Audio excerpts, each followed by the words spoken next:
Viñales menjadi pembicaraan panas di MotoGP sehubungan dengan ketertarikan besar Yamaha merekrutnya untuk menggantikan posisi Jorge Lorenzo di musim depan dan selanjutnya. Namun tak semudah itu. Maverick ternyata masih mempertimbangkan timnya saat ini, Suzuki. Sebelumnya Maverick yakin dengan hasil 1-2 Yamaha ketika di race Jerez. Namun hasil tes Jerez sehari setelahnya yang menempatkan dirinya di posisi 3 tercepat bersama Suzuki membuatnya ragu kembali. Ia merasa Suzuki memiliki masa depan yang cerah. Rossi crosses the line now. Apalagi dengan performa Valentino Rossi saat ini. He's back on it. He's a championship contender. Yamaha masih memiliki target untuk memberikan The Doctor gelar juara dunia lagi. Karena gelar juara dunia Rossi memiliki pengaruh yang sangat besar terhadap penjualan motor Yamaha. Yang berarti Maverick harus bersabar menjadi rider kedua jika bergabung dengan Yamaha. Inilah yang membuat sulitnya keputusan Maverick, karena di Suzuki ia diberikan kesempatan dan kepercayaan penuh untuk menjadi rider terbaik. Dan di tengah kebimbangan Maverick, Yamaha mencoba mencari alternatif lain. Rumor tak terduga akhirnya muncul. Nama Dani Pedrosa dikaitkan sebagai pengganti Lorenzo jika Maverick gagal direkrut. Merekrut Pedrosa memang yang paling masuk akal, karena sponsor tim Yamaha pabrikan yaitu Movistar menginginkan salah satu ridernya berasal dari Spanyol. Dan rider Spanyol yang sangat matang dan siap tak ada lagi selain Pedrosa. Apalagi 11 tahun pengalaman Pedrosa di Honda saat di kelas utama akan sangat menguntungkan buat Yamaha mengetahui beberapa rahasia penting dari RC211V, RC212V, dan RC213V. Namun mengetahui gelagat yang sangat membahayakan ini, nampaknya Pedrosa akan dipertahankan mati-matian oleh Honda.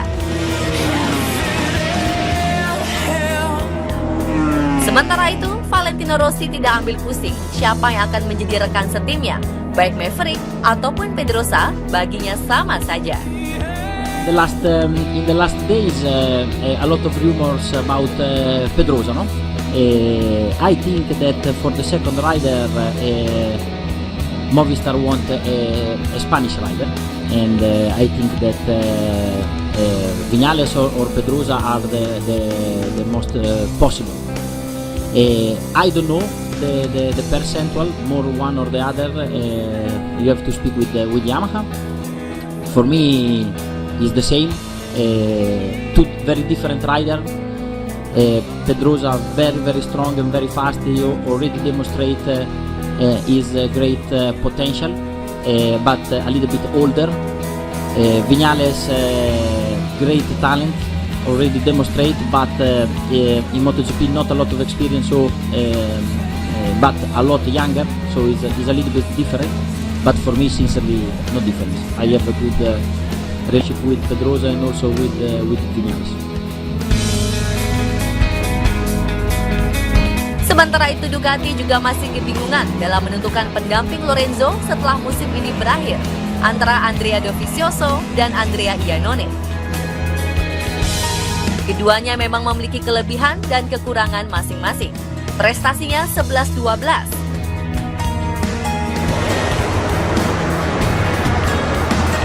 Pengalaman bersama Ducati pun sama, 4 tahun. Nyali dan usia yang 3 tahun lebih muda tampaknya bakal menjadi keuntungan bagi Iannone.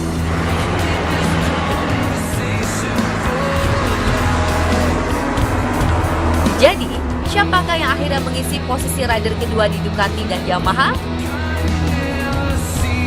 Waktu pasti akan menjawabnya. Tetap selalu di Highlights MotoGP.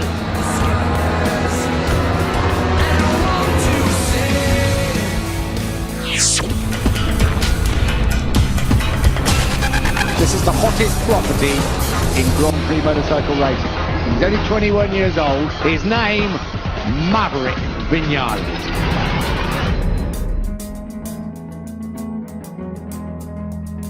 Maverick Vinales Ruiz adalah rider masa depan MotoGP. Maverick ditasbihkan sebagai rider Spanyol paling berbakat setelah era Marc Marquez. Jadi wajar saja rider berusia 21 tahun ini menjadi rebutan tim Suzuki dan Yamaha untuk musim depan dan seterusnya. Dan sekaranglah saatnya kita mengenal sekilas tentang rider yang terinspirasi dari aksi Valentino Rossi di televisi ini.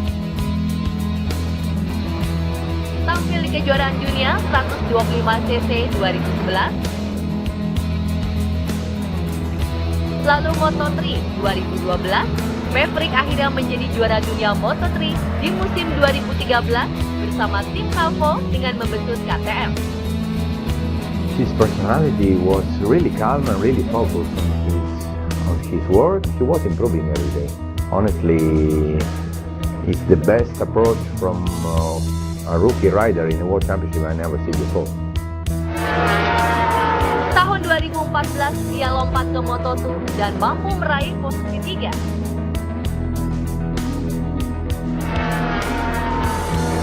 Di musim 2015, talenta spektakuler Maverick menarik minat Suzuki. Ia pun tampil di kelas utama MotoGP dengan finish di peringkat 12 klasemen akhir musim itu, sekaligus meraih Rookie of the Year. Dan ia bercerita banyak tentang awal musimnya di 2016 bersama Suzuki. Yang pertama tentu saja targetnya. Objective is trying to be in the top 6.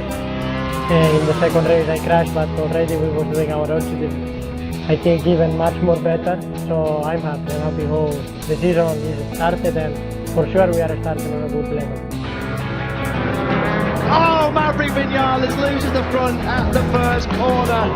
Tentang tangisannya ketika ia terjatuh di GP Argentina.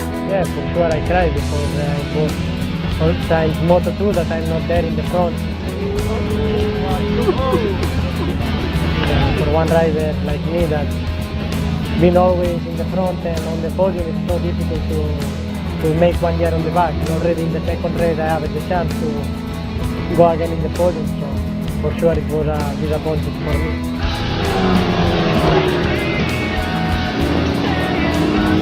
Dan bagaimana senangnya Maverick ketika dipuji oleh sang idola Valentino Rossi. Vinales guida veramente bene e molto bravo. Diventerà un pilota molto forte. It feels good that one rider like Valentino has so much experience and seen many riders talk something like this about you. It means that you are doing good. Since I was a kid, he was the one who was winning, and the one that I was following. Always my reference. For sure, I can learn everything because you have so much experience, many championships, and for sure you have the speed to go fast. Serta apa yang dipikirkannya ketika ia berduel dengan Rossi. When I go to the race, I don't have idols, friends, I don't have nothing.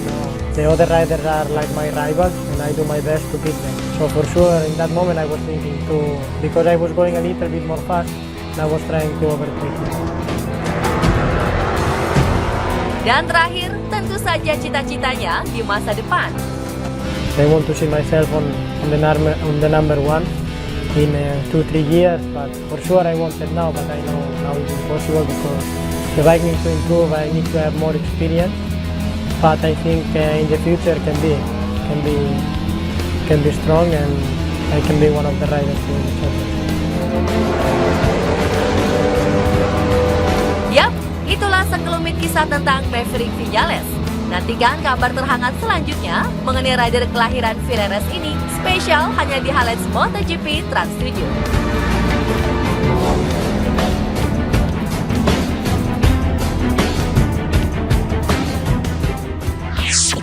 Bagaimana rumor GP Mania? Mudah-mudahan Valentino Rossi mendapatkan teman setim yang sehati supaya tidak sering konflik lagi.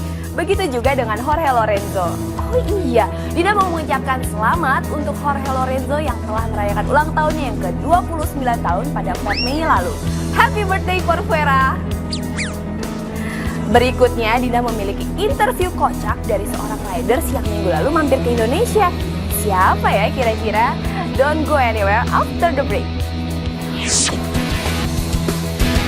Interview spesial Sam Lowe ketika mengunjungi Jakarta selepas yang satu ini. Watch me on highlights MotoGP on Trans 7.